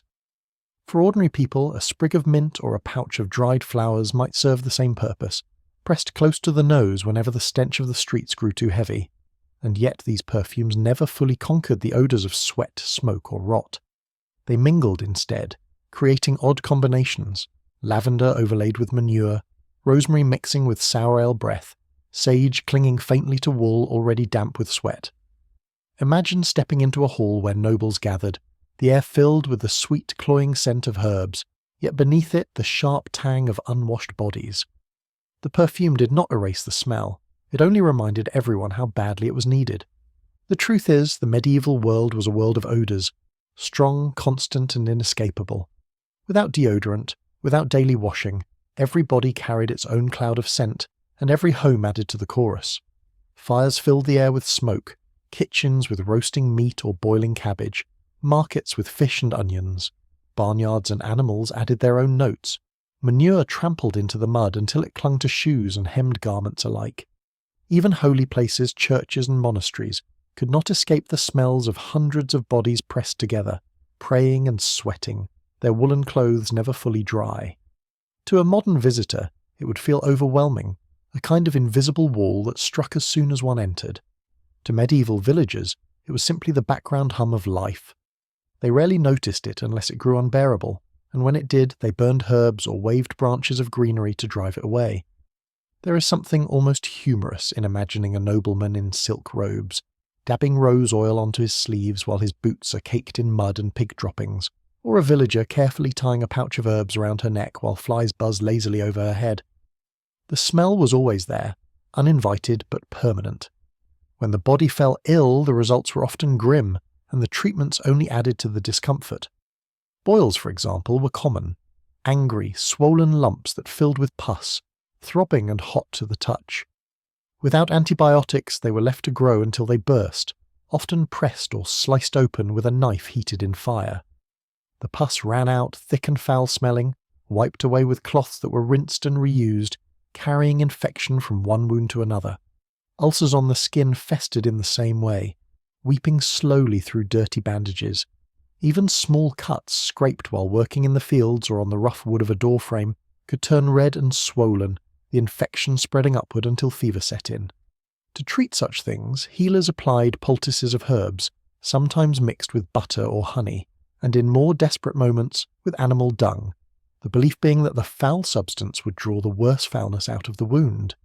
Imagine lying on a straw bed sweating with fever as a neighbour pressed a paste of herbs and manure against your arm, urging you to stay still as the smell filled the room. To us it is shocking, grotesque, almost funny in its strangeness. To them it was hope, the only hope they had. Even more ordinary ailments lingered endlessly without relief. A cough might begin as a tickle in the throat and grow into a hacking that shook the body for weeks. The air, always filled with smoke, only made it worse. Children coughed constantly, their thin frames shaking as they tried to catch their breath. Fevers came without warning, leaving people weak and shivering, then burning with heat, sweat soaking through woolen blankets that never truly dried. Remedies were simple: strong-smelling herbs waved under the nose, prayers whispered by the bedside, or hot poultices laid on the chest. Sometimes wine was poured down the throat to warm the blood, other times cold water to cool the humours. If nothing worked, the illness ran its course, and sometimes the patient survived, sometimes not. Imagine living with the knowledge that even a small cough could become something far worse, that a fever might linger until it consumed you, that there was no doctor to call, no pill to take, no hospital waiting. It is a thought that unsettles, yet also amuses, when one considers the cures people believed in, as though a sprig of rosemary under the pillow might banish a fever, or a whispered charm might drive away the cough. The line between medicine and superstition was thin, and often blurred, leaving people to cling to whatever comfort they could find. In the medieval world, illness was rarely understood in any scientific sense. Instead, people believed that sickness was carried not by germs, but by spirits, curses, or simply bad air. The theory of miasma, the idea that foul smells themselves spread disease, was deeply rooted. If a street smelled of rot, people believed the air itself was poisoned, drifting invisibly into lungs and making the body sick. This belief gave rise to strange remedies. Some carried bunches of flowers or herbs pressed against their noses to block the evil air. Others lit fires in the middle of rooms, filling them with thick, choking smoke in the hope of burning away whatever invisible spirit hovered nearby. Doctors, when they existed, wore long-beaked masks stuffed with herbs, looking more like strange birds than healers, and while the appearance seems comical now, it was deadly serious then. The smell of rosemary or lavender tucked into the beak was thought to protect them from the plague itself. Imagine a street filled with sick and coughing villagers, while a figure in a long cloak and a bird-like mask strode past, the beak stuffed with herbs, the air heavy with smoke. To modern minds, it seems absurd, even humorous, that garlic in a pouch or a sprig of mint tied to a wrist might be considered medicine. But to them, it was not just superstition. It was survival, or at least the hope of it.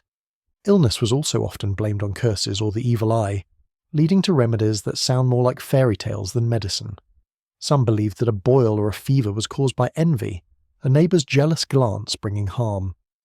To break the curse, charms were whispered over the patient, strings of words repeated again and again as though sound itself could push sickness away. Amulets were worn, bits of iron to ward off spirits, small bags filled with herbs or even dried animal parts, hung around the neck or tied to the wrist. For headaches, one might wear a scrap of parchment with a prayer written upon it, tucked under a cap. For toothaches, it was said you could drive the pain away by kissing a donkey, or by spitting 3 times into the earth while muttering the name of a saint. To our ears, such remedies seem almost laughable, as though medicine had been replaced with riddles. But in a world where true cures were scarce, the comfort of believing that a charm or a whispered prayer might help was powerful.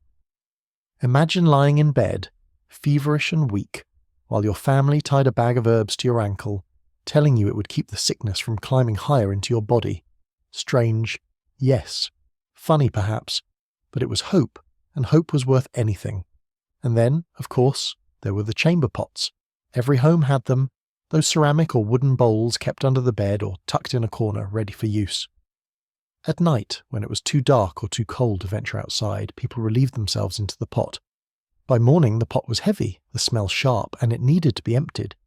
This task often fell to servants, or to the unfortunate youngest members of the household. Carrying the pot to the street, they tipped it out the window or into the gutter, sometimes calling a warning, sometimes not. The waste splattered into the street below, mixing with mud, straw, and animal manure. If you were unlucky enough to walk beneath a window at the wrong moment, the results were immediate and unforgettable. It is both horrifying and faintly comical to imagine a busy street filled with shoppers and traders, only for someone above to shout, "Look out!" too late, and a splash of filth raining down. Shoes, cloaks, even hair bore the marks of these accidents. And yet, it was accepted. Streets were rivers of waste after rainfall, and the smell clung in every corner. The chamber pot was not simply a household item. It was a reminder that in medieval life there was no escape from filth. One of the more intimate and perhaps strangely funny parts of daily life was the ritual of lice-picking. Families lived closely together, sleeping in the same rooms, wearing the same clothes day after day, and inevitably, lice spread through every household. To fight them, people sat together in the evenings, patiently combing through one another's hair, searching for the small crawling creatures and the tiny white eggs that clung stubbornly to the strands. Mothers combed their children's scalps, friends combed each other's hair, and when lice were found, they were pinched between fingernails until they popped with a faint crack. The sound itself was oddly satisfying, even amusing, and so the work became a kind of strange family pastime. Imagine sitting by the fire, the smoke curling upward, while one person bent their head for another to carefully search through their hair, fingers working patiently, flicking lice into the fire when found. To us the image is unsettling, even a little grotesque, but in a way it was also bonding, a shared act of care in a world where pests could never be fully defeated. To them, lice-picking was as ordinary as brushing hair today, shocking to us, but oddly tender in its own rough way. Perhaps the most surprising of all medieval practices was the use of urine as a cleaning agent. Soap was scarce, and water alone did little to remove grease and stains. But urine, left to sit and ferment, turned into ammonia, a powerful cleaner. It was collected in buckets, saved for laundry day, and poured over clothes to whiten them and strip away dirt. Tanners used it to soften leather, its acrid sting soaking deep into hides until they grew pliable. Dyers used it to fix colours into fabrics, the pungent liquid clinging to garments long after they dried. Even teeth were sometimes rinsed with it, the belief being that its sharp bite would whiten them, though the reality was far from pleasant. Imagine laundry day, not filled with the scent of fresh detergent but with the sharp, sour smell of old urine wafting through the air, women beating clothes soaked in it against stones, the foam rising not from soap but from the chemical bite of fermentation. To us the thought is shocking, disgusting, even absurd. Yet for medieval people it was practical, effective, and utterly normal. They lived in a world where nothing went to waste, not even what we would flush away without a second thought. When sickness struck, medieval healers reached for remedies that often sound more like the lines of a joke than serious medicine. For infected wounds, one cure involved pressing a freshly plucked featherless pigeon cut in half directly onto the injury. The warmth of the bird was thought to draw out the infection, as though the poor pigeon could somehow absorb sickness into its body. For earaches, frogs were used, either boiled and their broth dripped into the ear, or the live frog itself pressed against the head, the belief being that it would suck away the pain. Sometimes spiders were crushed and rubbed into cuts, their sticky webs thought to close wounds, and in perhaps the most grotesque of treatments, some healers recommended placing live worms or maggots into festering wounds, not because they understood the science of maggot therapy as we do today, but because they believed the worms would eat the rot. Imagine lying in bed, feverish, while someone pressed a half-dead pigeon against your chest, or tucked a wriggling worm into the sore on your arm, urging you not to squirm. To us, it is shocking and absurd, almost laughable in its strangeness. Yet to medieval people, desperate for cures, it was worth a try. The line between remedy and superstition was blurred, and animals were as much a part of healing as herbs or prayers. If animals weren't at hand, then mixtures of herbs, minerals, and sometimes downright revolting ingredients were prescribed. For toothaches, a potion might be made of ground mouse bones boiled in honey, smeared along the gums until the sweet sticky liquid burned. For stomach aches, brews of vinegar mixed with raw eggs, garlic, or even soot from the hearth were swallowed with grim determination. Some cures for fever called for drinking the blood of animals or wine in which a snake had been steeped, the reptile's body left floating in the jug as though flavouring a stew. Urine, too, was sometimes consumed, believed to have cleansing properties. The thought of lifting a cup filled with such a brew, forcing it down while neighbours nodded approvingly, is enough to make modern listeners both cringe and laugh. And yet these potions were given with full faith, their bitter taste considered proof of their power. Imagine the face of a child forced to swallow soot and vinegar, lips puckered and eyes watering, while a healer proudly declared that the cure was working. Today, medicine comes in coated tablets or sweet syrups. In medieval times, it often came in a cup that smelled worse than the sickness itself. Daily habits were no less shocking. At meals, knives were sometimes used to cut food, but forks were rare and spoons limited. Most people ate with their hands, tearing bread, scooping stew, or lifting meat to their mouths. Hands, of course, were rarely clean. After a day in the fields or the market, they carried dirt, grease, and sweat. Washing before meals was a luxury, done with a small basin of water passed around the table, each person dipping their fingers in turn until the water grew cloudy. In poorer homes there was often no wash at all, and food was eaten straight with hands that had just carried wood, milked animals, or scraped mud from boots. Grease dripped down wrists, bread soaked in broth left fingers sticky, and sleeves served as napkins. Dogs lingered at tables, licking scraps from hands and plates, while cats leapt onto benches to steal bites. Imagine a feast where dozens of people reached into shared dishes with unwashed hands, smearing grease across their beards and then wiping it away with the back of their sleeve. To us, it sounds comical, almost like a scene from a parody. To them, it was simply dinner. Even the vessels from which they drank were shared.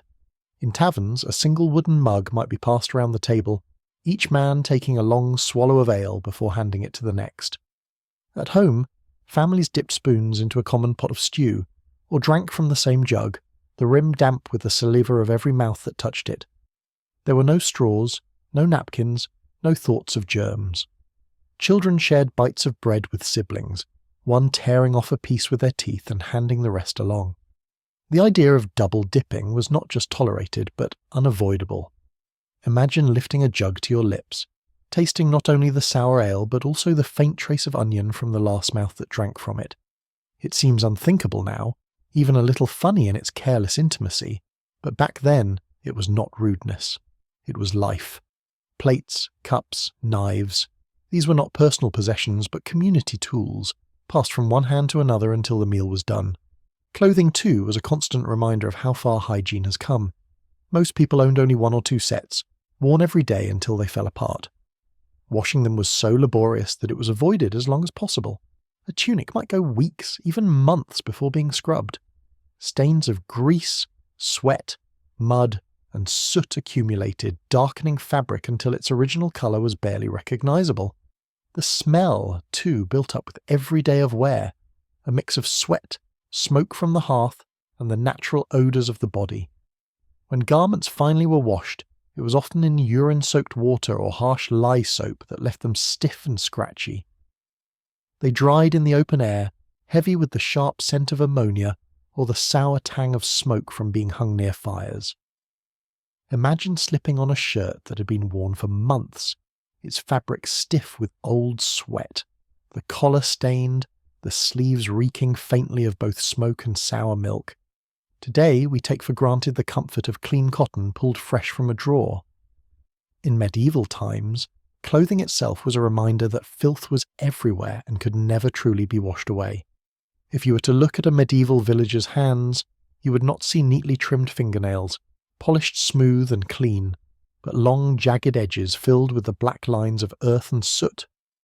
Nails were tools as much as parts of the body, used to scratch at stubborn knots of rope, to dig into soil when planting, or to pry splinters from rough wood. They were rarely cut unless they broke on their own, and even then they split unevenly, catching on fabric or scratching the skin. Hands were hardened from work, calloused and cracked, the grooves along the palms holding onto dirt that no amount of rinsing in cold water could remove. Soap, harsh and precious, was never wasted on simple grooming. Instead, hands were quickly dunked in basins of cloudy water at the end of the day, rubbed against woolen clothing, and considered clean enough. Imagine sitting down at a meal where every hand reaching for bread carried a half-moon of dirt beneath the nails, where every gesture left faint smudges of soil and ash across the table. It is at once shocking and oddly comical, the kind of detail that makes one grateful for clippers, soap, and warm water within arm's reach today. Feet told an even harsher story. Shoes were crude, stiff leather stitched roughly together, with no socks to soften the inside. After days of walking on uneven ground, through mud, across stones or over frozen paths, feet grew blistered, cracked, and swollen. Toes curled against the hard leather, nails thickened and yellowed, often growing too long, pressing painfully into the flesh. Infections were common, with pus-filled sores breaking open from constant rubbing and dampness. In winter, frostbitten toes turned dark, while in summer, sweat left them raw and smelling sharply. Washing them was rare since water was precious, and removing shoes in company risked offending others with the odour. Imagine a crowded hall where dozens of boots are removed to dry by the fire, the air thickening with the sour stench of damp leather and unwashed feet. To us, the thought is almost humorous, though gag-inducing, an entire room made unbreathable by feet alone. But for them, it was as ordinary as the crackle of the fire itself. Feet carried them everywhere, bore every burden, and were left to endure without pampering or care. Beneath clothes, bodies often hid illnesses too shameful or frightening to show. Plague sores, for example, began as swellings under the arms or around the groin, tender lumps that grew dark and oozed foul-smelling pus. People wrapped them in cloth, hiding them under tunics, whispering prayers that they would shrink instead of spread. Other skin ailments, scabies, rashes, and festering cuts, spread unchecked beneath layers of wool and linen. The warmth and dampness of clothing only made them worse, but to expose them was to invite fear or disgust from neighbours. Imagine walking through a market, brushing past people whose smiles hid rotting teeth, whose sleeves concealed sores, whose boots carried infected toes, and realising that in a crowd of dozens, most carried some hidden sickness. It sounds shocking now, almost grotesque, but it was daily life then, endured in silence, covered by cloth, ignored until it could not be. Even the bed, that supposed refuge at the end of the day, offered little escape. Straw mattresses, already alive with fleas and bedbugs, sometimes attracted larger intruders. Mice crept into the straw for warmth, gnawing at the edges and rustling through the night. Rats, bolder still, sometimes clambered up into the bedding, searching for crumbs dropped during supper or scraps tucked away.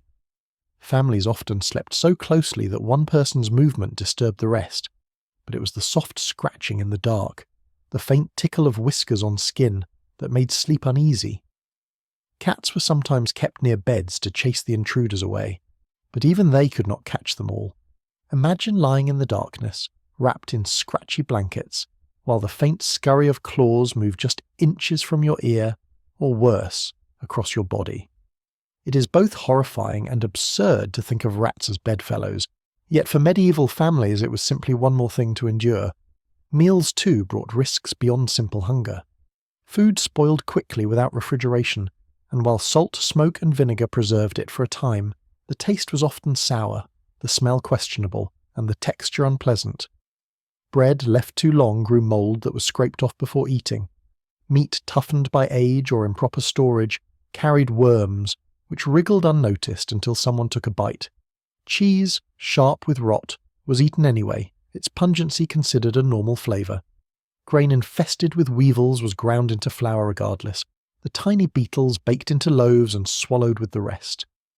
Imagine sitting at a table, tearing open a piece of bread and watching a small bug crawl out, only for the person beside you to shrug and say, "Better than nothing." It is revolting and darkly funny to picture entire families chewing meals that would be thrown away in disgust today.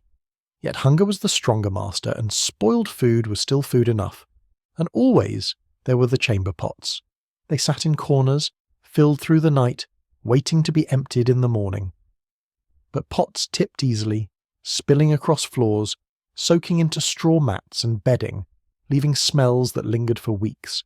Servants carried them with dread, slopping their contents down stairways or through narrow halls, sometimes tripping and sending the foul liquid splashing across walls and clothing. In busy streets, emptied pots often hit not the gutter, but unsuspecting passers-by, showering them in filth that no cloth could wipe clean. Imagine the muffled laughter of those watching from above, and the curses of the poor soul below, dripping and furious but powerless to avoid it. To us, it sounds like a scene from crude comedy. To medieval people, it was simply part of the hazard of walking outside. One never knew when the day might bring not just mud on the boots, but something far worse, falling from the window above. In medieval towns and villages, animals were not separated from human life as they are today. Pigs, for example, wandered freely through the streets, rooting through piles of refuse with their snouts, squealing as they fought over scraps of food tossed carelessly from windows. These pigs were not small or cute, but massive, bristly creatures with coarse hair and sharp tusks, strong enough to knock over children or snap up anything edible. They served as the waste disposal system of the time, devouring everything from rotten vegetables to animal carcasses, even gnawing on bones left behind by butchers. Their grunts echoed through the narrow alleys, and their smell was unmistakable. A heavy, sour odour that mixed with the stench of waste and smoke. Imagine walking to the market, stepping carefully to avoid puddles of filth, only to have a pig push past you, snout wet with muck, leaving streaks of mud across your legs. To us it sounds like the setup to a joke, almost cartoonish in its absurdity. But for medieval people, pigs in the streets were as normal as carts or merchants, their presence both nuisance and necessity. Dogs too were everywhere. They lingered in taverns, noses pressed to the floors, lapping up spilled ale and scraps of meat dropped beneath tables. They darted between benches, their fur matted with dirt, sometimes snarling at one another over bones while guests tried to push them aside with their boots. In markets, they barked and begged, tails wagging as they followed butchers who tossed them unwanted offal, their muzzles stained with blood. They were not pampered pets, but working animals, sometimes guarding homes, sometimes hunting rats, but more often scavengers, surviving on the generosity, or carelessness, of humans. Their presence added to the chaos of every gathering, their sharp smell of wet fur and filth blending into the thick stew of odours that hung over taverns and alleys. Imagine lifting a mug of ale to your lips while a dog pressed its muddy paws against your lap, or crouched beneath the table, gnawing noisily on a scrap as you tried to eat. Today, it would feel like a comedy of errors. Back then, it was daily life. And so, when evening comes, you return to the straw mattress once again. The bedbugs are still there, waiting. The aches in your teeth, your back, your bones remain. The air still carries the smell of smoke, waste, and sickness. You close your eyes, not in comfort, but in exhaustion. For medieval people, this was the rhythm of life. Hardship was not occasional, it was constant. Every day was a test of endurance. Every night was simply a pause before more labour, more discomfort, and more survival. And now, as you listen, perhaps you feel grateful for the pillow beneath your head, for the softness of your blanket, the warmth of your home, the medicine that waits at the ready should you need it. Tonight, as you drift deeper into sleep, you can rest knowing that you live in a world of comfort that medieval people could not imagine. You would not last a day in their world, and thankfully, you do not have to. You can close your eyes now and let the thought of how far we have come carry you into a calm, peaceful sleep. Good night and sweet dreams.